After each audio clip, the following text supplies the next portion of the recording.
Okay, distance control, it's what I promised you, so that's what you're going to get.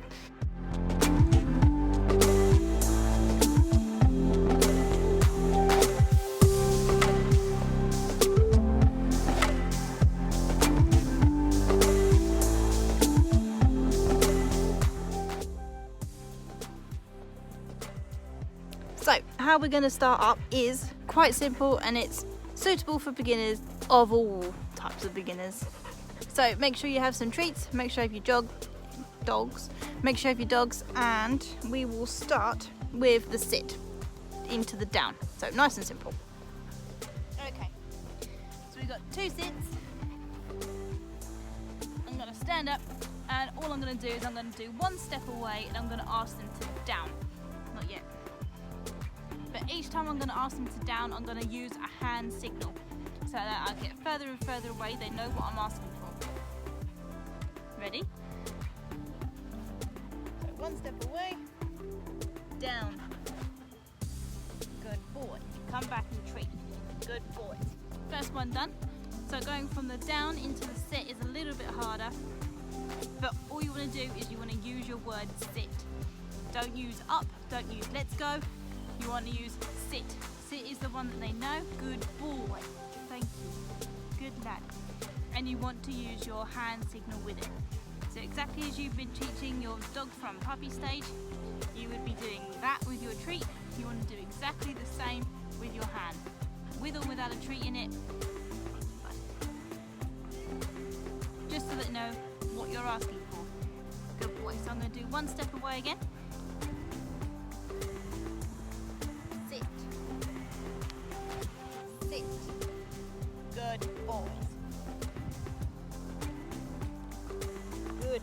I'm going to ask them to go back into the down again, exactly the same as I did the first time, using the hand signal, telling them what the command is. I'm going to go 1 pace away, so I'm just behind the camera. Down. Good boys. Good boys.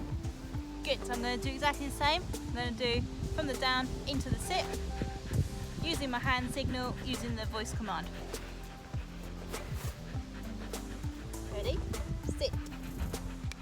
Hoda, sit. Thank you. Someone's being lazy. Honest. Good, so obviously the last one you need to add in is the stand. Now, if your dogs don't know the stand, have a look at the stand video I did a while back. I will post it in a card for you somewhere up there.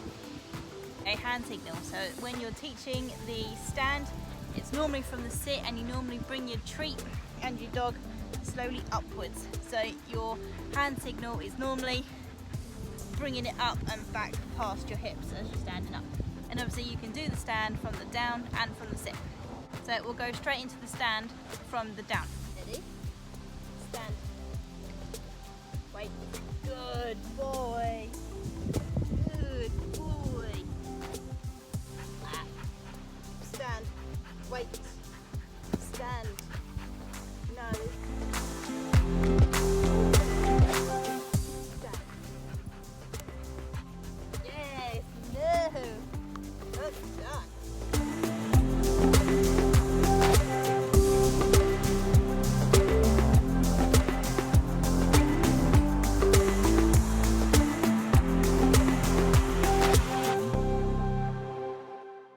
So if you have a creeper, so your dog stands up and he starts moving forward, that is not ideal for competitive obedience. You want your dog to stand and either pop its back legs up so that its front legs don't move forward, like Nick did a few times.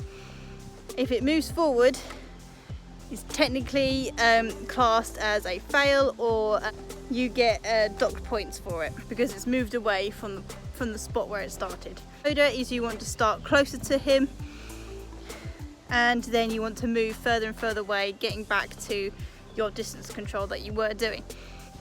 Good, so now all I've got to do is up the distance.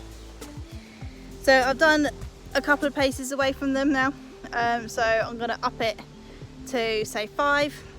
And what they'd expect you to do in sort of competitive obedience is sort of a hall's length. So that's probably 10-ish, or at least 10. So we'll do the 5 for now, and then we'll up it to the 10 in a sec. So both in a sit.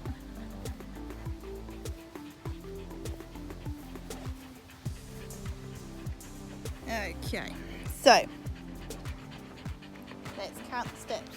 1, 2, 3, 4, 5. Down. Good boys.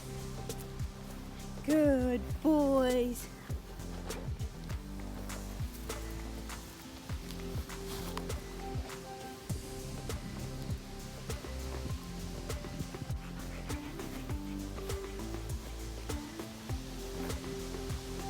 Now we're going to ask for the sit. Here we go. Coda, sit. Ah. Dixie, sit. Good boys. So I'll put them back in the sit, which is where they were, and then I'll leave them and we'll do the last one, which is the stand. So sit to stand. So we've got 2 sits. 1, 2, 3, 4, 5. Okay, so into the stand. Here we go. Stand. Nixie, stand. Good boys.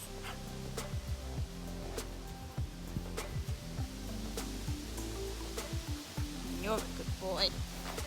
You're a good boy.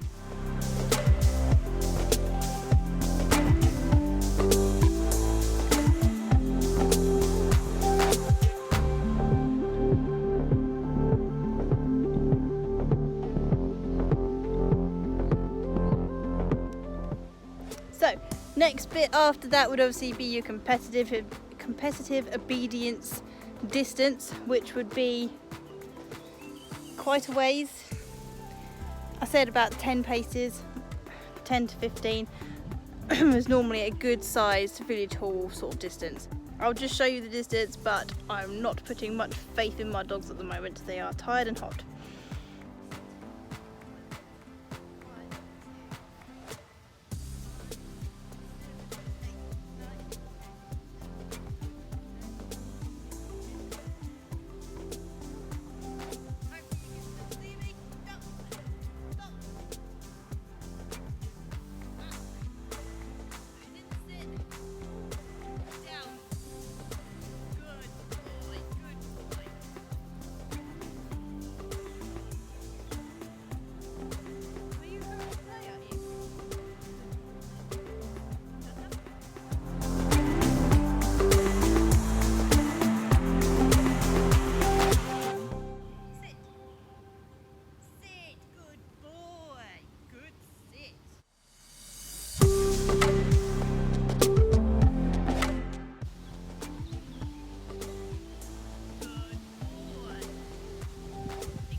So yeah, it's a fair old distance when you're actually doing the competitive stuff.